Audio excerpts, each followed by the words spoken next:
Welcome back here, Totem Pole Nation. You're live here with Coach Bald. I got a special guest via satellite here. I got my man David Penzer, and we're talking about his amazing book, Sitting Ringside Volume 1. And he is doing that book with the one and only Guy Evans. Thank you, Guy Evans, for hooking this up. David, so you're a Tampa Bay guy, man. I'm over here in St. Petersburg, brother. Oh yeah. I'm in Lutz. Nice, nice. So yeah, man, I want to If you hear ever need a about the book. if you ever need a realtor in the area, hit me up. That's the thing, man. We're live streaming this on Facebook, Twitter, and on YouTube and on Instagram. And I'm from Virginia, and I got a lot of friends that want to get down to the Tampa area. So the guy I'm talking with, and you can see on the feed at the bottom, it's got all his information. I got his Twitter information, and also I got the information to find his book. But David, man, how did you get in the business, my man?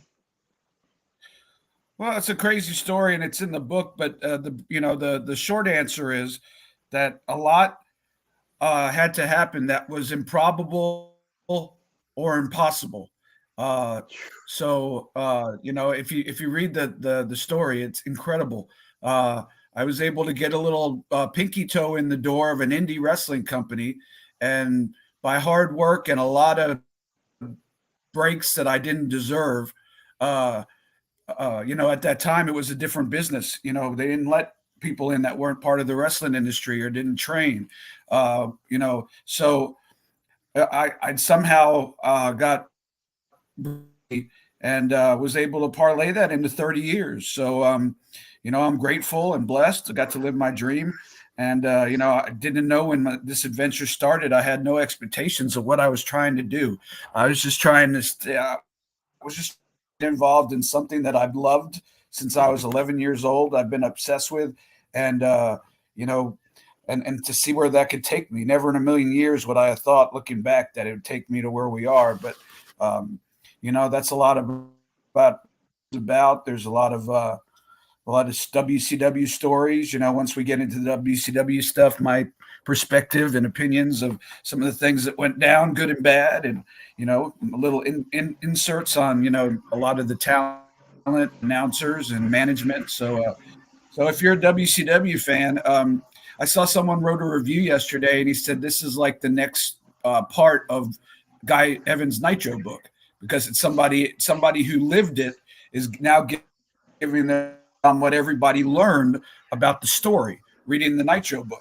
So I take that as a badge of honor, and I'm looking forward to hearing some feedback. Hopefully, people will take a look, and it also, I don't know, but it also has like hundreds of pages of rare WCW formats, wrestling formats, and it also has internal memos that I saved over my time with WCW, including the last Nitro.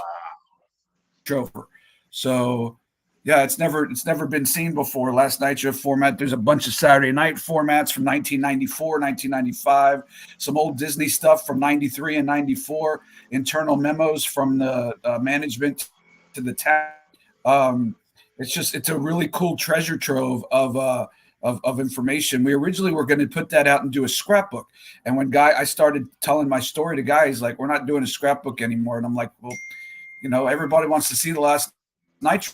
And he said, oh, no, we're still going to have that, but we're going to do an autobiography. And I'm like, okay, you're the boss. But it actually is a hell of a story. If you're a WCW fan or somebody who's been learning about WCW and the incredible rise and fall, I guess you would call it, I urge people to check it out. Yeah, amen to that. And yeah, we're definitely going to dive into that. But I would like to talk about when you were 11 years old. I think I started watching when I was a little younger than that. But who was it? What was the story that you can tell us, and why you became such a fan, and who might have been your favorite? Well, I had a cousin for reasons we don't have to get into. Came and lived with us for a little while, and we were sharing a room. And on a Saturday morning, he's like, "You want to watch wrestling?" And I'm like, "What's wrestling? What's wrestling?" And he said, "Oh man, you never seen wrestling?" And I'm like, "I got no idea what you're talking about." So he turned it on, and I was hooked. It was Dusty Rhodes, Superstar Oof. Billy Graham, Ox Baker, Joe Wow. LeDuc, Gordon Stoley as the announcer, Mike Graham and Steve Kerr, Kevin Sullivan. It's amazing. It was amazing, and ever since that first show, I'll be hooked. Think about it. Two of the most charismatic guys in the history of the business. Um, Dusty Rhodes and Superstar Graham happened to be featured on top of the territory in that time. So it was super cool. A few weeks later, I went to my first live event. It was in May of 2000. It was in May of 1977 at the Fort Lauderdale Guard Armory, and uh, the main event was Ox Baker versus Ernie Ladd, and I'll never forget Kevin Sullivan was on the undercard, and it's ironic that Kevin took me under his wing in WCW, uh, and we became friends to this day. And he wrote the forward to the book. So it's pretty crazy how life goes. To think that the guy's on the first wrestling show you ever see in a little building in Fort Lauderdale on a spot show uh, would end up becoming your mentor and and write the forward to your book about your journey in the business. So it's the whole thing's insane, quite frankly. Hey, that is an epic story right there. I've actually met Kevin Sullivan, and I've met him through one of my mentors. One of my mentors is Fidel Sierra, the Cuban assassin. He's been one of my best friends now for probably the last 4 years. He's introduced me to so many people in the business, and I'm just so blessed to for his friendship and for the people that I've been able to meet. He's introduced me to Andrew Anderson, who has been going on tour a lot with Kevin lately. So, yeah, man, that is awesome. I love hearing how people what got first got their interest in everything, and for to latch on to a guy. I mean, the mindset of Kevin Sullivan is just unbelievable. What a storyteller. I mean, just he I mean, he just introduced it to a whole nother level of how things were and how just, I mean, almost satanic. It was unbelievable. So that is amazing that you got to hook up with Kevin, man. What a blessing. And how did that happen exactly? How did you guys like pick each other? Well, he wasn't my only mentor, but he took me under his wing. I don't know. He just he took a liking to me for whatever reason when he came in the book, and I think that he saw that I was working really hard. At one point there's a chapter called Stooge of the Year. Once I got my foot in the door in WCW, bringing enhancement talent up. Uh, I did everything I could to stooge around as much as possible. New guys, I had to get their info. They had to sign releases.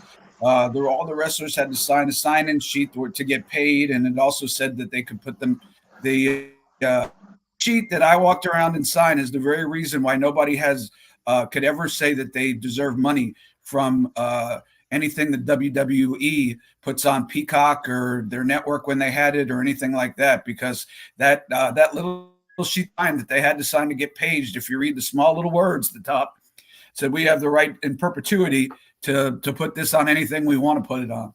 And so Wow. well, I was doing that, running guys for promos and stuff for Jim Ross, and we thought about naming the book. We thought about naming the book Stooge of the Year for real, because I mean, what I became, and I'm not embarrassed by it. They saw I was working my ass off, and people like Kevin Sullivan, like you said, is one of the smartest people I've ever met. The business. Um, I think he appreciated that.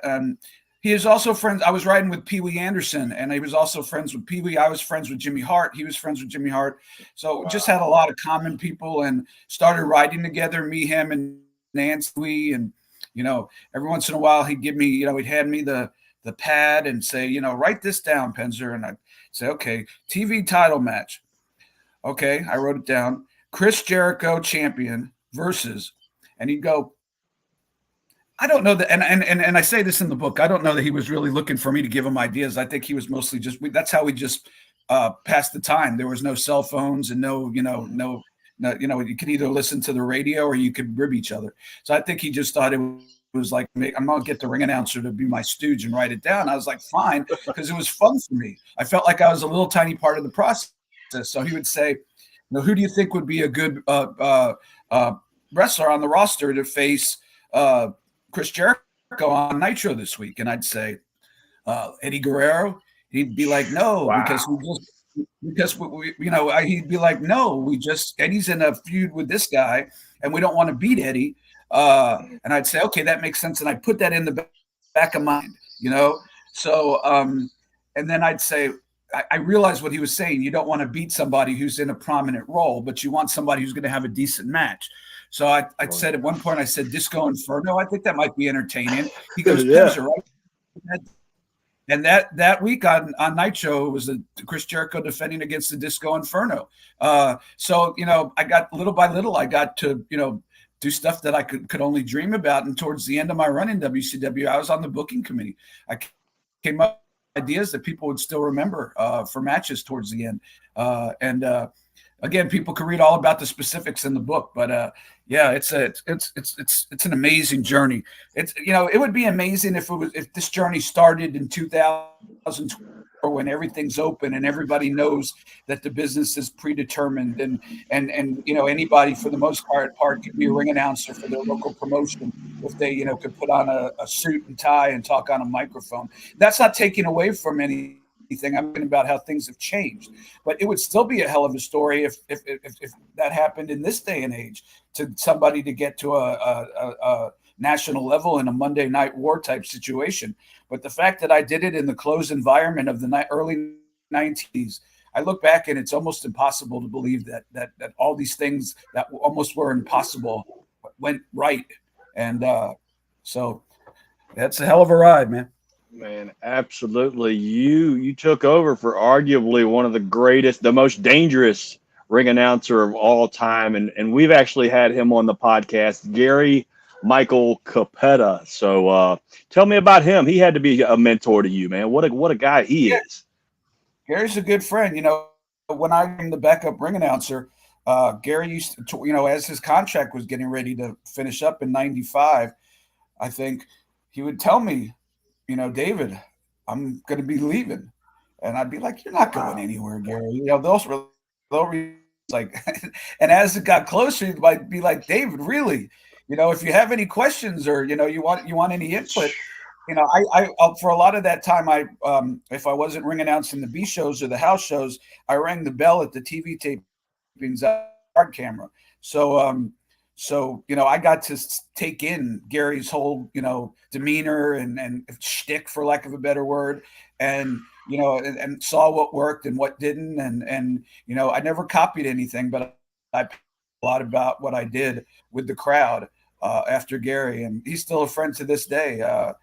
We're doing something in Ohio towards the end of the year where we're co-hosting an entire convention and going to be building the voices of WCW. So looking to get that on the road more often, and that should be fun. Now, being in Tampa, do you ever go to the CAC Legend Luncheons by any chance?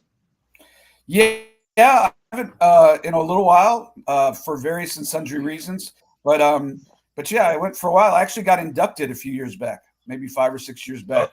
Yeah, so that was an honor that I was inducted, and I went, and it just never seems to work out. I always plan on going, and I either get a new lead that wants to see a house, or my car breaks. It's just like something every time. But I was going. Me and Bob Cook are tight. Me and Fidel, who you were talking about, are tight. It's great to see Haku.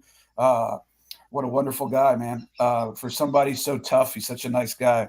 Ricky Santana. Isn't that just amazing at what a nice guy he is? And it's also mind-boggling that people would pick him at a bar to want a fist fight back in the 80s, 90s.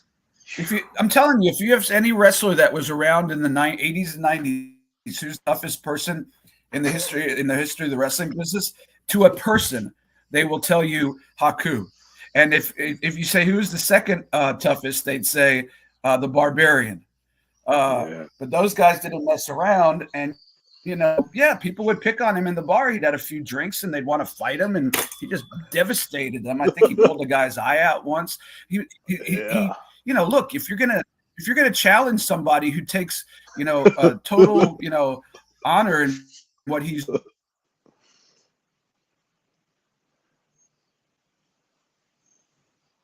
You there, bud? I think we might have lost you for a second.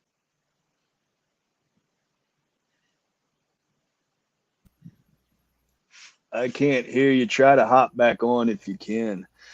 But yeah, man, he's telling a story about the legendary Haku, and yeah, from what I heard, I believe that situation where he grabbed the guy's eyeball, pulled it out, and showed him what a hole the guy was being, and then gave it back to him. I believe that was at a Baltimore, Maryland Marriott.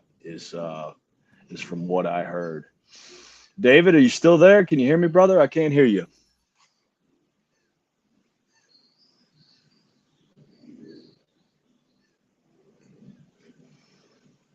All right, we're gonna wait to see if we can get him. How we doing, MK? Yeah, I got my man David Penzer. He and another good friend, Guy Evans, have just completed a awesome book recently, and it is called Sitting Ringside Volume One. And these gentlemen, Could you well, hear at me? least Mr. Penzer. Hey, there you are, brother. I got you back, man. I couldn't hear you for about a good 4 or 5 minutes. Well, maybe 2 minutes. Oh, well, sorry. Yep, you're back, man. You're So live. I was saying that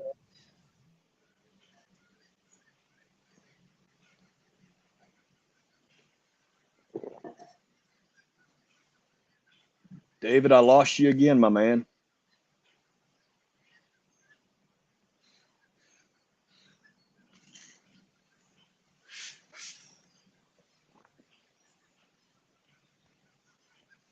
Yep, I can't hear you, David. Try to get back on if you can. I'll add you as a guest the same way. It's no worries. But yeah, we were talking about just how tough a guy Haku is, and we're blessed now because we got his son now. You there, brother? I think we got him on audio, but I can't hear anything. hello, I'm back. Hey, there we are. Could you Yes, hear sir. me? Go ahead, my man. Yep, we were talking about Haku.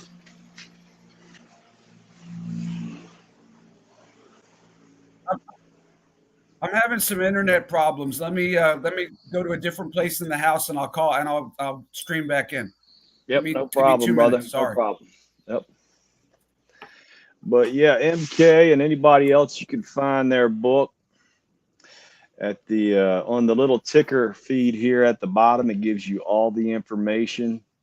The book is by David Penzer with Guy Evans, and you can find that. There's the hashtag at the bottom at Guy Evans Books or David Penzer Books.com. Not working. I think I can hear you, brother.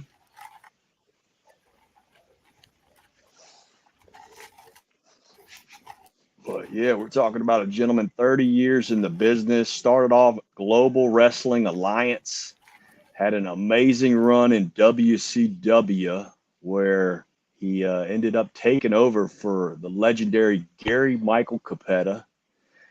Then after WCW pretty much shut down, he went to the XWF and then had an amazing run at TNA, and he did tangle up with Kurt Angle, I believe, in TNA at the time as well. Yeah, brother, let me know when you're back. I still can't hear you, but we're trying. There we go. I think I'm gonna get you here. Let's see. You there, my man? can't see you, but I think we can hear you. Can we hear you? Yeah, sorry about that. I was There having you go. internet issues, No, but I moved somewhere else in the house, so I hope it's better. Sorry you're about that. live, brother. We're So good to go, yeah, I was man. Ming. My point was Man. if you look at the bloodline storyline, you'll see that Samoans and Tongans, Islanders are very proud of their heritage. So you get it. Just to put a rap on Ming, you're gonna go up to somebody like that and say what you're doing is fake, and I want to fight you.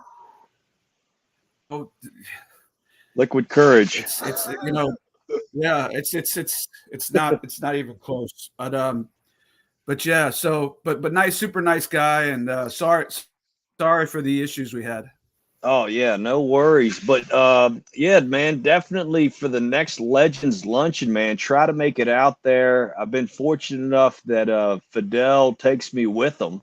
So I've been to the last several and to just meet guys like Bob Cook, Southern Posse. I met Ronnie Garvin up there, man. It's such a good deal. And yeah, man, I had such a good time, and I definitely want to meet you. You being a Tampa guy, man, that's right in your backyard. But it is tough. 12 noon on a Friday. That's a tough time to get out that way. You know what I mean? But Yeah, for if you sure. Yeah, could, for sure. I'll try to come to the next one.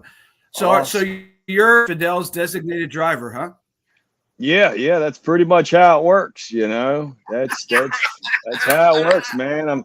I'm his life coach, bodyguard, whatever he needs. Nah, usually he's my life coach, bodyguard, and all that good stuff, man. And I'm sure There you go. Fantasy, aka Paula, his amazing wife. I'll tell you what, man. She comes over to the house all the time. My dogs like her more than me. It is something else. I will Uh-oh. literally sit down and get down and call the dog. The dog will run right on past me, right to her. It's the cutest thing you've ever seen in the world. But scroll back, man. Let's talk about Global Wrestling Alliance because I'm originally from Richmond, Virginia, and about that time that you were doing that, where I was at, it was such a blessing because we had on ESPN. We had AWA way back in the day. Then we had we had Global Wrestling Force, and then I think we even had a Global Wrestling Alliance. And also we had WCW where I was at. We had World Class Wrestling, and you also got a WWF back in the time. So man, I was a huge wrestling fan, and if it was on, man, I was definitely watching it. But tell us about starting off and with the Global Wrestling Alliance, if you could.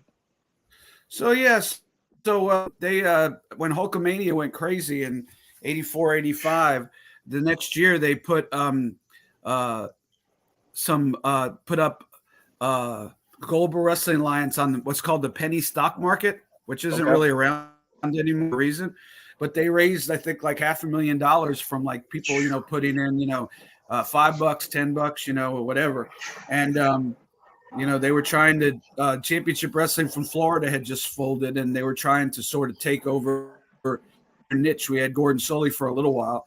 And then he went Wow. back and did Florida Championship Wrestling with Mike Graham and Steve Kern back in Tampa. But we were down in Davie, and we had their office down there, and there was a training facility in the back in the warehouse area. And guys like Dave Heath and Norman Smiley were just getting started when I was heading over there.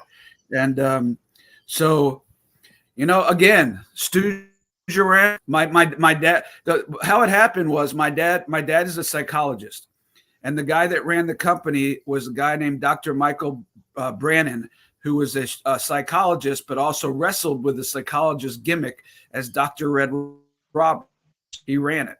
So a guy that worked with my dad happened to know Michael Brannon, Red Roberts.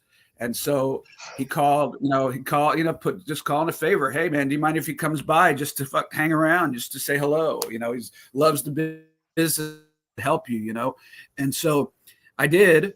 And, again, Mr. Malenko, would you like a cup of coffee? Could I take out the garbage? Do you need me to run errands for you? Just something to keep in the door. It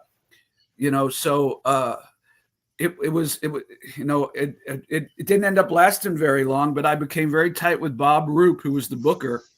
And when the company folded, me and him bought the Ring, doing indie shows, and he took me under his wing and taught me the business pretty much. I was just a mark who was, desperate to get, teeny piece of toe hair in the door.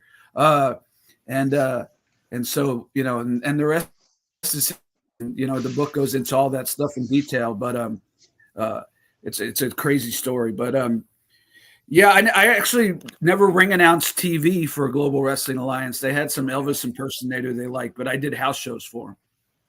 Oh, that's awesome. And then the transition from there to WCW. Now, was it Eric Bischoff that hired you, or who kind of put you over there? When I first came up, my job wasn't ring announce. Was Jody Hamilton, who coincidentally was one of my favorite wrestlers, the Masked Assassin.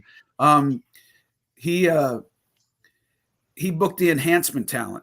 So Bob Roop got a job up working as an agent for Ole Anderson in WCW. Passed me off to Jody. I started bringing up enhancement talent, and then Stooge of the Year, and they had an opening for a backup ring announcer, and boom, had a tryout. And I always say I won by default because I was coming up anyway. But yeah, so that's how it all happened. Yeah, so that's what I've kind of learned with when I talk to Gary, is a lot of times when you guys would travel, you would be, linked to a referee or another commentator and stuff like that. Did you ever have any road trips with any of the boys, and any good stories you want to tell about it? That's not in the book. Oh, I don't yeah. want to ruin anything in the book. Well, no, most of it's in the book, but I traveled at usually either travel with Arn, some combination of Arn, Pee Wee, Bobby Eaton, and Ric Flair. And later on, Charles Robinson came into the group, or in some combination of Jericho, Benoit, Eddie Guerrero, Dean Malenko, Brian Hildebrand, the referee, and Chavo Jr. So that's usually some 4 or 5 of those people in a van I would drive with. Yeah, I see Hector. He comes a lot of times to the Legends luncheons and everything. So let's get into your WCW run. I mean, you were there, what, close to 10 years, or was it longer? About 10 years, maybe 11. Wow. And that was all throughout the NWO, the whole takeover, correct? Well, when we started, we couldn't. Hold on, sorry about that. When we started, we couldn't draw, 800 people, even with Sting and Flair and Arn and Rock and Roll Express and Road Warriors and Midnight Express, and we were drawing maybe 750 to 1,000 people a show, mostly in the South, and so it was pretty slim pickings. That company lasted, until it took off during the night show, Monday Night Wars days, is because Ted Turner, believed in it, and he didn't care. Nobody in his company that worked under him wanted to wrestling on. When he started TBS, the Superstation, it was wrestling that got the highest ratings. So that was driving eyeballs for Georgia Championship Wrestling. So, he never forgot that, and he always paid that back to the company, even when a huge loss to him. As we know from the story, eventually it became a huge gain and then another loss. But by the time we got to the loss in the end of the 90s, early 2000s, he had lost power. He had divested his company and went from being 100% in charge to 50% in charge to 33 and a third percent in charge. And if you do the math, when you're 33 and a third percent in charge, you're not in charge. Yeah. So the call was made to to go ahead and sell the company for dollar, pennies on the dollar to WWE. I'm not jumping totally ahead. I'm just telling the whole story. We could always go back, Yeah. but and the rest is history. I found Saturday that the company was being sold to WCW, and that Monday we did the last Nitro. It was a whirlwind for sure, and I didn't know where I was going to end up, but if that was it for me in professional wrestling, which thank God, but if it was, that was a pretty damn cool ride. You could rest on your laurels on that ride. But fortunately, I had made a lot of friends and built up a reputation as being a guy who doesn't miss shows and works hard. And I never missed a TV taping at all in the pro wrestling business until COVID got me when I was working for Impact a couple of years ago. We were supposed to be down in Hollywood, and COVID, I just couldn't get out of bed off the couch. So I had to come. I couldn't make it because it was kicking my ass. So that's the only television taping I ever missed in 30 years that I was booked for. So, that'll get you some, people start talking about that. He's going to show up. He's going to work hard no matter if he's sick or hungover or in a fight with his wife or, no matter what it is. And people remember that. So, again, a lot of hard work, but a lot of luck in a lot of these in my entire journey. Amen. I love that.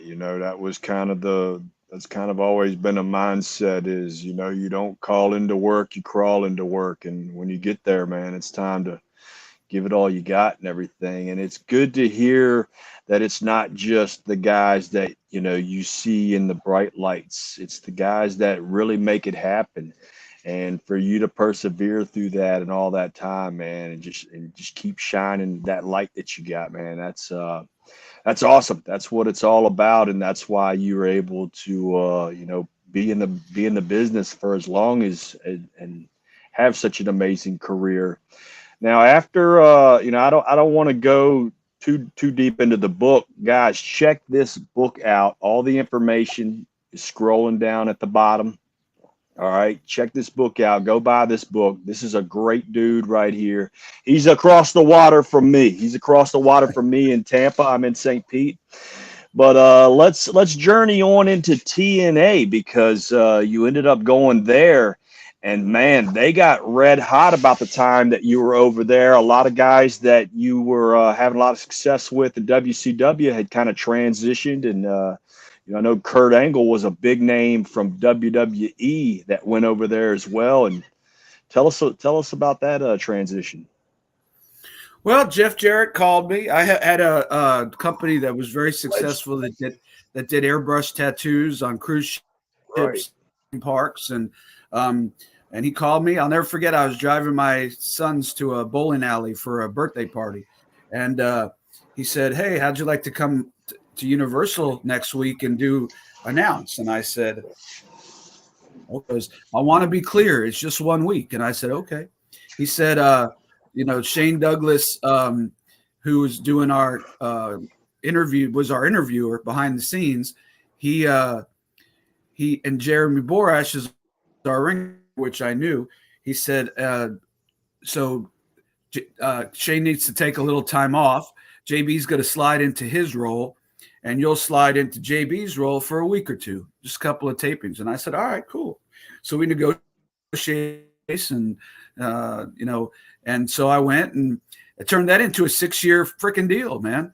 And one of the reasons, although I hate to say it, because me and JB sort of have a Seinfeld and Newman relationship, but one of the reasons is because JB was just so talented on the mic as a backstage guy. So, if you have that kind of talent and they put you in that spot and you get over, they ain't going to put you back. Now, when the 6 years into it, when they did let me go and put Jeremy Borash into that spot, that was because they had new management that didn't like Jeremy's style. So true to his form, although six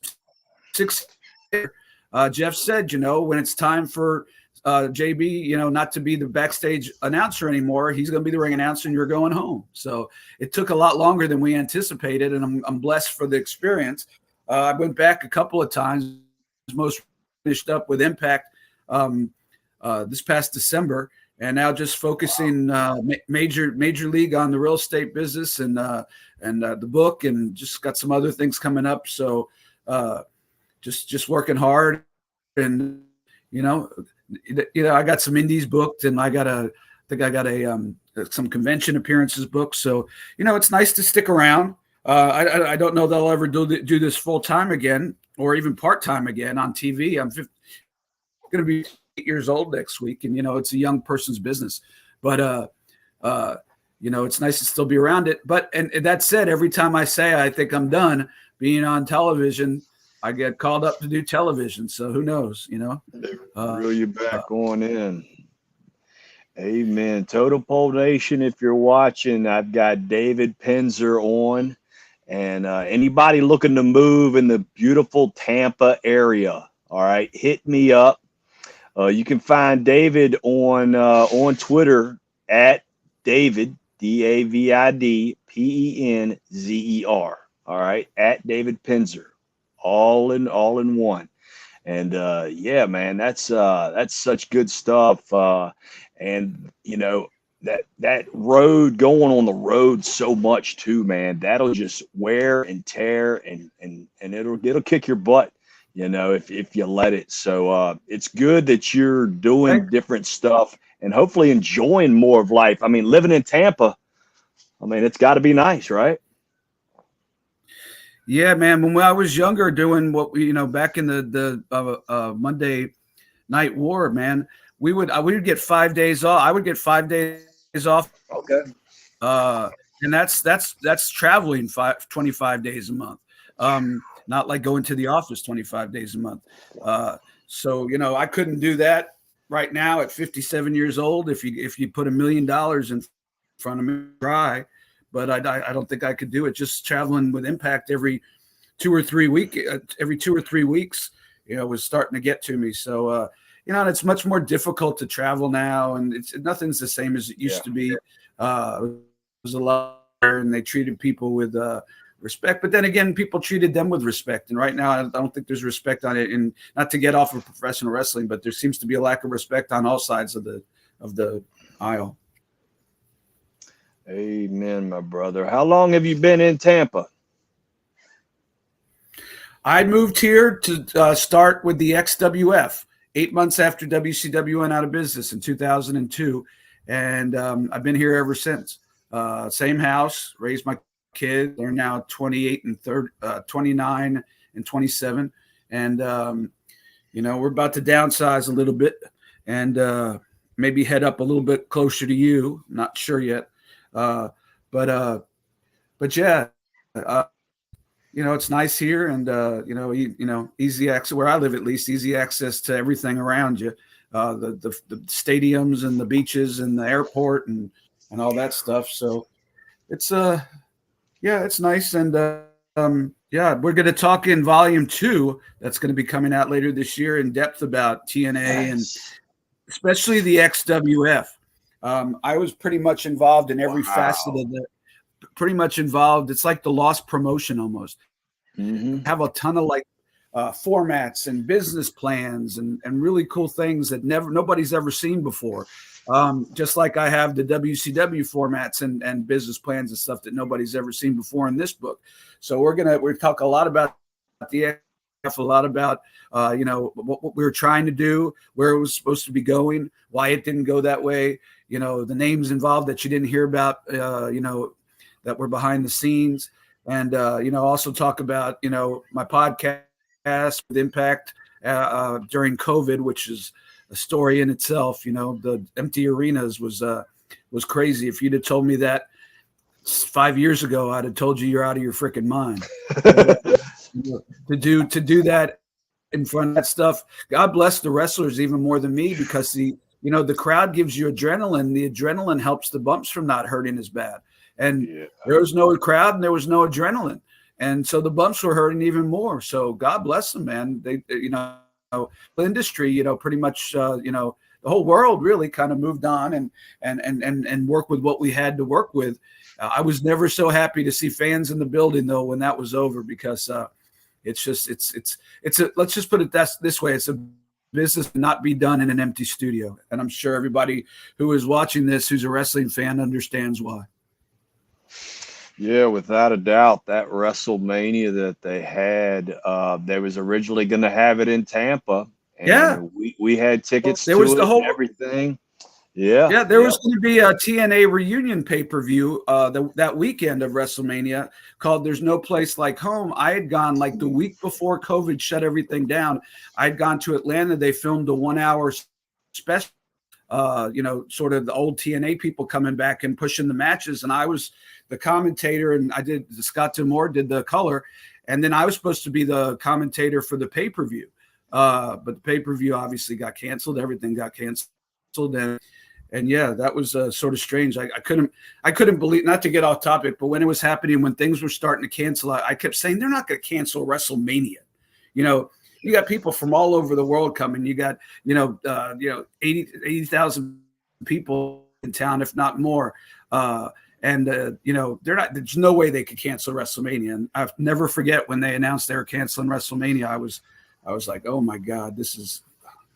And it was brutal, man. I never drank so much in my life because there was nothing to do. Thank God, Impact called me up and gave me, got me off my couch drinking during the day and got my head back on straight. It wasn't for those guys. I don't know where my head would be, because they going up there and having a function and have a purpose really got my head on straight, because nobody was, now shortly after COVID, the real estate business got crazy, but during COVID, nobody's showing any homes, nobody's leaving their house. So it's just sitting there watching Japanese baseball, drinking vodka and hoping that tomorrow something is better than today.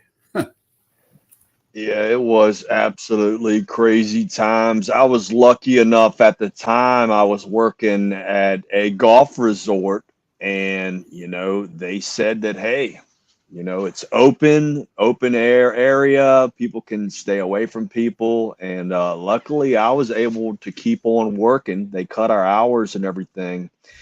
But still, my wife, who's in the medical field, she was out of work. And for them to close the beaches here, I mean, Yeah. that had to be mind blowing.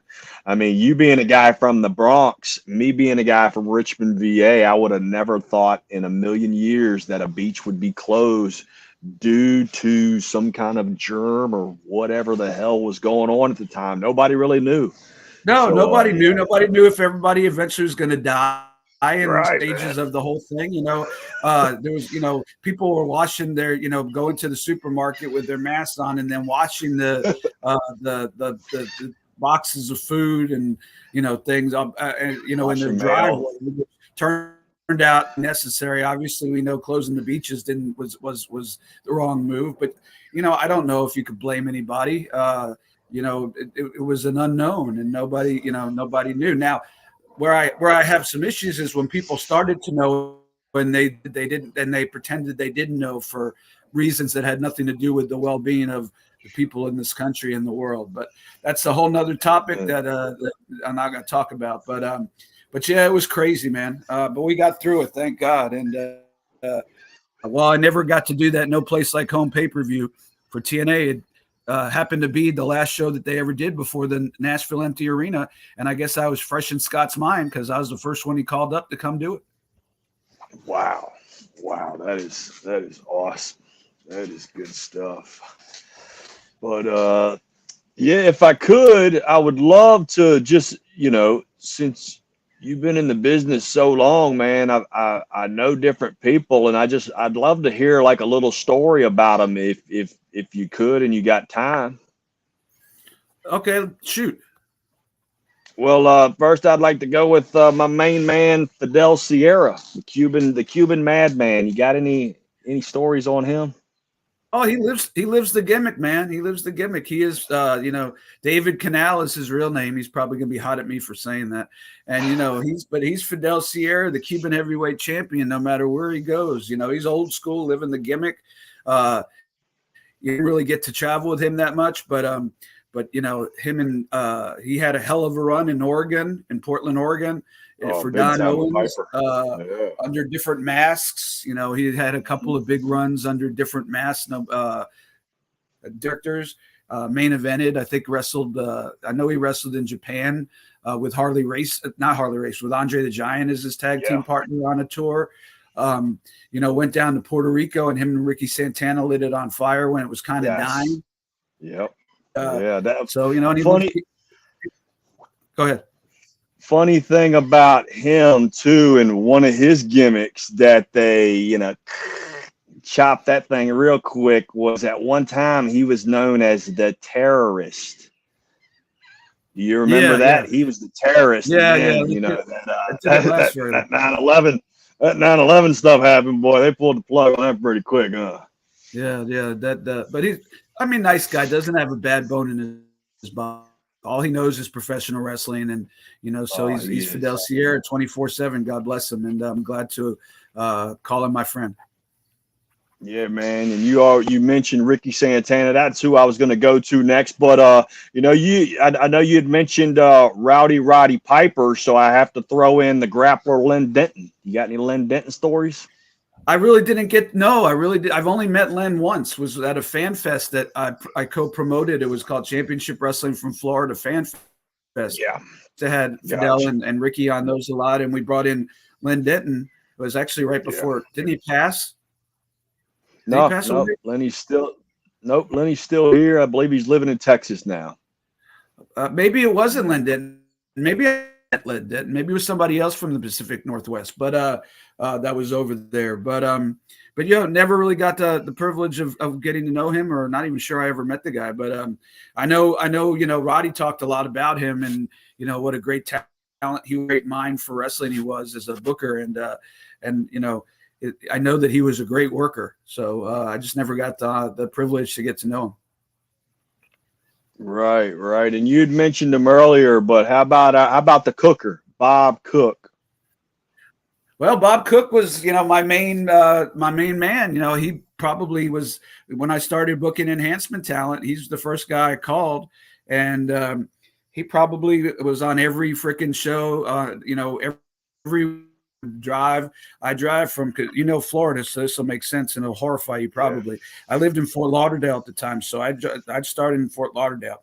I drive across Alligator Alley to the West Coast, up 75, stopping along the way in different pickup people, then across I-4, so back across the state again, and then up the Turnpike to 75 up to Atlanta. So, and we did that every Sunday night. Morning, and then we went back. At first, we were only doing it every other week, so or every week. It wasn't like 2 night shots. Later on, about a year in, they would do like a Monday and a Tuesday, so we could stay over in Atlanta at the hotel called the Dungeon. There's a whole chapter on that in the book. What a crazy place that was. But oh wow. But yeah, so but for a year we were doing that. I was doing that, and then right after the shows, we just drive back and take turns driving. It was crazy. And then the next I got back and did it again, and Bob was sort of my co-pilot. Bob was actually at my wedding. He's a good friend of mine, and wow. I'm sad he won't be at he moved to Nashville, to Tennessee, so he won't be at the Legends lunches anymore, at least for the time being. So I'll miss him, but he's great guy, good friend. And Southern Posse, you mentioned a couple of other guys who were regulars in my van. Yeah, dude. Love those guys, man. Yeah. You know, back then, if you were guys like Arnie, back then, tell me about the Southern Posse, man. Those are my guys right there, Rick. Yeah. Big time. Rick and Sonny.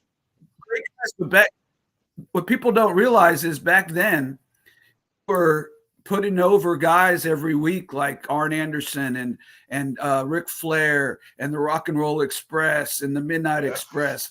And, you know, you're putting those guys over every week. And at some point in those matches, you had, you were beating up the guy because they weren't like, you know, one-sided matches totally. You know, you knew who was going to win.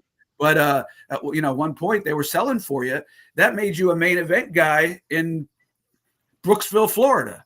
So Right. the Southern was the main event, and because he was known for being in there with all those famous guys and holding his own. He had a hell of a punch, as he still does.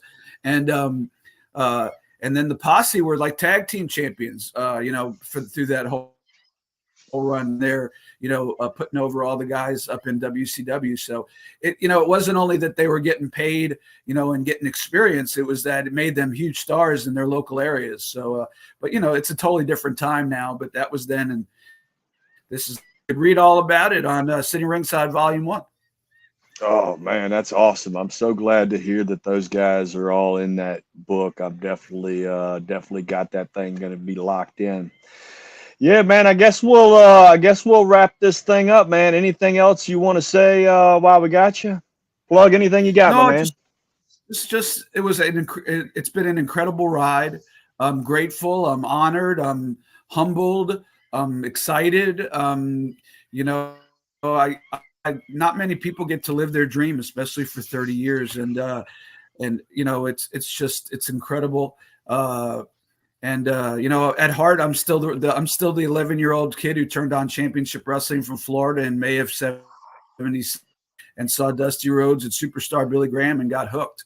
Uh, you know, uh, I'm still the guy who was watching all those same promotions that you were, in the Saturday night block, and just in a different city, and Pro Wrestling This Week in Florida and Georgia and Alabama and WWF and AWA. So I'm that kid who was obsessed with it and bought every wrestling magazine and booked my own territory like Tony Khan did, and booking his real territory. God bless him. And so yeah, it's just an incredible ride. And if somebody would want to read about that and enjoy it, it's a humbling thing to think about. And if anybody decide to buy it and read it, I'd love to know your feedback, positive, negative. In addition, just to throw it out there, in this whole journey, for With the me. last 40 years, I've battled anxiety and panic attacks. So, you were talking about navigating the journey, just in the business, but sometimes I'd get, I'd almost not be able to go out to the ring, but I'd have to force myself. And I'm not afraid to talk about it. I talk about it a lot because mental health is very common. People don't like to talk about it, but it's important. And you got to know out there, if anybody listening to this has anxiety, depression, panic attacks, anything like that, and you're feeling like you can't go on, I've been there. I felt like I can't go on, but you got to push through, call somebody, reach out for help. It's a passion of mine, and I'm not shy in the book, and it makes me even prouder to have accomplished what I accomplished. Looking back, that I was able to slay that giant as well, although it still pops up every now and again. But yeah, it never leaves you, but you learn how to cope with it if you could push through it and get help. So that's something important I wanted to bring up as we end things. Let me ask you this: are there any tricks of the trade? Like I do a few things when I start feeling that way. Two of my tricks: cold water, like jumping in a cold shower or just a cold pool. For some reason, it makes my brain not worry about that weird stuff going on. It makes me just feel like shivering and chilly. It kind of tricks my brain. And the other one, David, I do is I'll grab a lemon or a lime and I'll bite into it like an apple. And what that does the same thing. Like it kind of grounds me and makes me wonder why, that is, all I can think is how sour it is in my mouth instead of thinking, those negative or anxious thoughts. Yeah, I'm glad that worked for you. If it was that simple, I'd have done that every time. The only suggestion I have is you just have to keep pushing through. You have to pretend.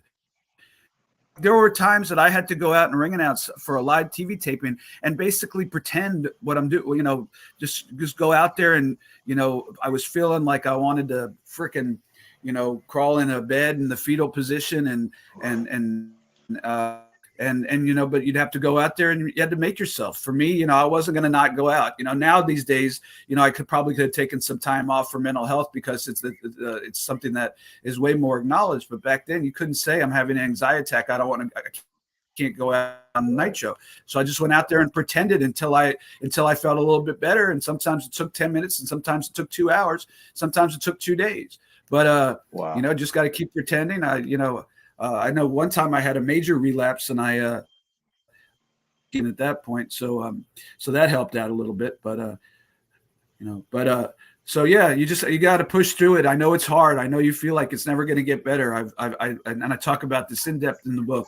I was lucky that my dad was a psychologist. I sort of had my own psychologist, in addition to the one that I had that was treating me, I had one that would support me.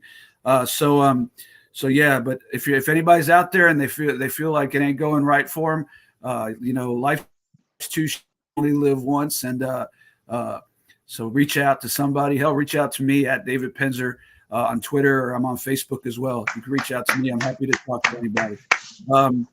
So yeah, other than that, Sitting Ringside Volume 1, great rare formats, including the last night show format, and a really cool story as told by Guy Evans about me and my experiences and my time in WCW and my thoughts and achievements and accomplishments and thoughts about the highs and the lows.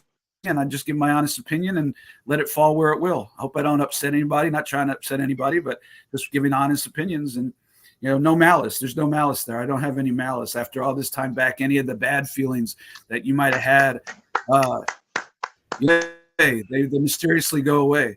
And, you only remember the good times. So yeah, if you're looking to see somebody bury somebody, unless you want me to bury Vince Russo, which is nothing personal, but professionally nice to him because I didn't believe he was good at what he did. But everybody else pretty much, I just tell my story, my truth as to what I thought of their performance and their jobs and how they could have been better and how it could have been worse and what they did bad, and just little man's opinion, just one guy's opinion watching it all from ringside.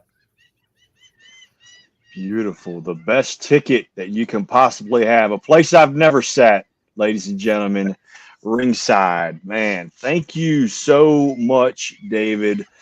Such a blessing having you on. And I love that last part because health is wealth and mental health, it is a big deal. I do a Life Lessons podcast every Wednesday, Thursday, and Friday morning at 7:30 on this same channel.